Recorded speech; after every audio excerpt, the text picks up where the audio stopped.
talking about women empowerment, and this is something very, very important because we all know the role of women and how women can play a crucial role even in the society as a whole and in building the society. Let me put it like this.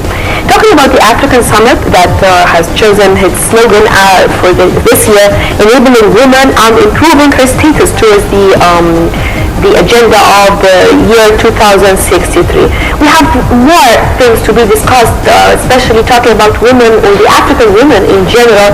We have the pleasure to have with us today Dr. Shrein Allam. She is an economic expert and human development expert, right? So that I'm hoping. Okay. So first of all, good morning and welcome to the show. Doctor, first of all, if you can tell us about the significance of giving the slogan empowerment of women to the African Union, and what you believe would be its impact in Egypt and in the African continent in general. Actually, since last year, it's been pushing towards that women are going to be for the years from 2015 and forwards. They believe that women are really, for the first time, they are seeing that women are the real pillars behind development, and when you develop a woman, it means that you can develop a whole community, village, and a country, actually. So I think it's an acknowledgement for that women can really play a very vital role. It means that economic empowerment will be behind women, that support and funds are going to be behind a lot of projects that will help women during the coming years. I heard something, and maybe I want to ask you about it, I'm not sure of, that the African women in general achieved great success even more than the Egyptian women. How far is this true? Because I heard it from people who are official women here in this country. Actually, it is true. I think that I was very depressed when I heard this. I didn't believe it, because after all these efforts that we can see in Egypt, and still the African women, they suffered a lot. Of course, we are all together, but the point is how they were able to do this, and how still the Egyptian women were not able to, I don't know. The whole point is that I think the African women put in front of them certain goals, certain challenges, and they started to work towards achieving them or beating them, if you want to look at it depending. But I think that's the best way they did it. They took leaps, not steps, towards doing this. There are women that really left their main careers to just help other women and be role models and change their lives. And they divided themselves among, in agriculture, in health, and education. They really worked towards making women more empowered in every field. But we have not done that. We're just picking out of... I don't think we are working towards goals. We're working towards, each one of us creates a goal, and we work with it, so that's why... It's not a matter of my own or somebody else's own, it's a matter of, it's a small target. And we are islands. We're not really connected together. In Africa, they celebrate success, and they make it a role model, and it starts to have a true effect. So it rolls across the whole country and nation. Here, when we have a success, it remains a dot in the middle of a huge country. When we start connecting those dots and we start to make that success a story that others can learn from and collaborate with and grow, I think we're going to start to get somewhere closer to the African women. Well, you might have been asked this question a lot before, but in a nutshell, what do you think are the major problems facing women in Egypt? In a nutshell, it's the woman herself. I still believe it's the woman that is the major challenge in really breaking her through to get to where she wants to be.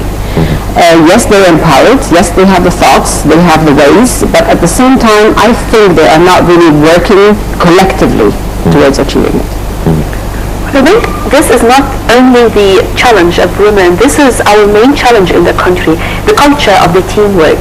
That, just as you mentioned in the very beginning, we don't have a vision that we are all moving for or something like this, the goals itself, the goal we are dreaming of. But how can we do it? We need to do it, because now we can see some African women in key positions, and still here in Egypt women are fighting. Yes, we have of course some famous names, but not in the key positions to be in the front in many different issues. And I believe still in Egypt we have many women who can play a crucial role, can be a pillar actually when it comes to changing the system of education, health, many things that we need in the country right now. I think you need to set in your mind a vision that we don't have leaders and key position women in Africa. But now, I'm sorry to interrupt you, but now we have a leader who believes very much in the role of women. And he mentioned this, he said this several times, and I trust him, I believe this because he is working hard in this. So now it is the role of women. What are we going to do? Yeah, now the point is, let me take you back to what I was going to say. In Africa, the women do not, leaders are not picked and positioned in a certain place. Leaders grow out of the base. They really come with support. They really work hard on the base and come. We keep talking today in putting women in key positions. Okay, they come with their knowledge, and I totally respect that.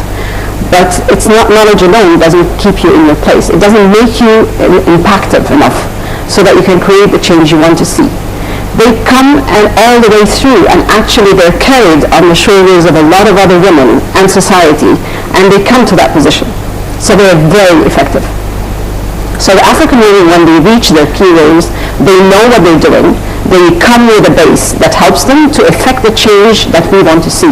But here we are still implanting people in positions, not bringing them from down up, which makes a hell of a difference. Are we going to see a female prime minister in the next cabinet reshuffle?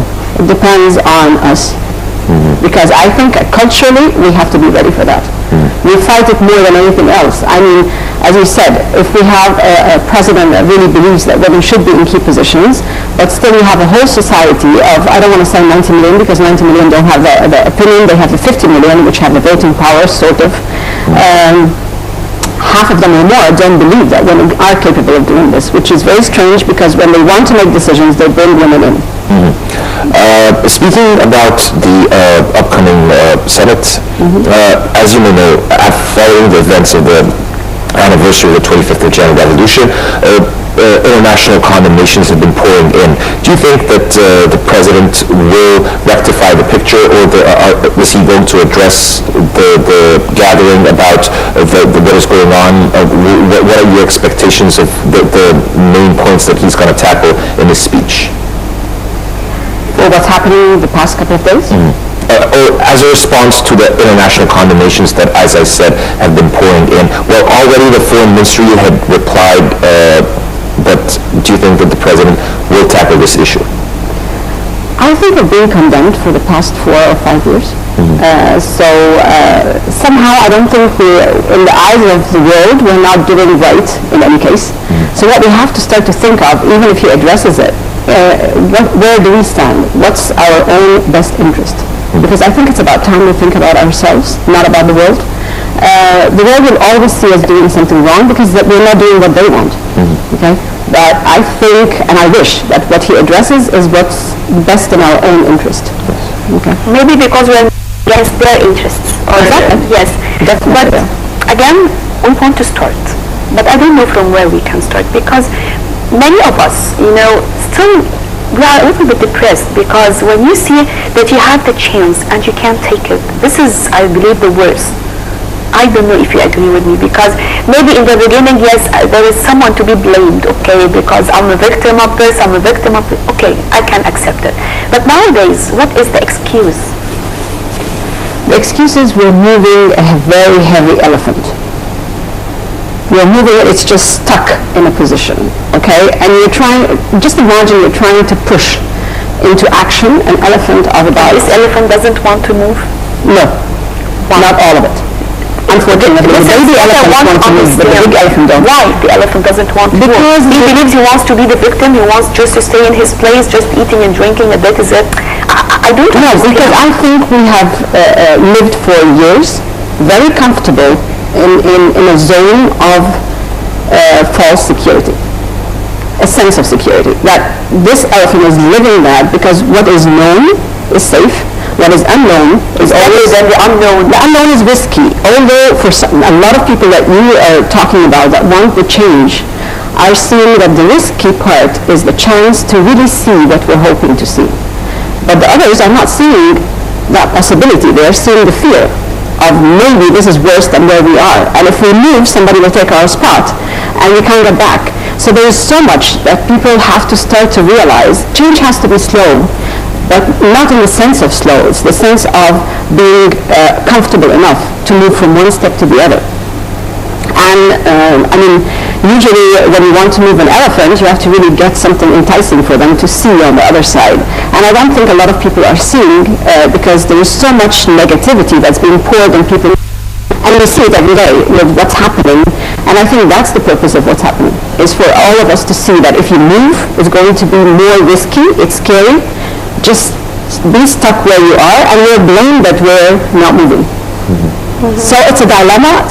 We need some leaders on the ground and every level that really believes in that and starts to lead the change. That's the only way we can do it, in my opinion. Yes, as you may know, women have been at the forefront of events since January, 25th of January 2011 till the latest political development, which was the presidential elections. Women participated. They were existing on the streets, in the polling stations, cheering for the candidate. So they are kind of active. What do you think is lacking women to be as those or participating in the political life as those of the developed countries?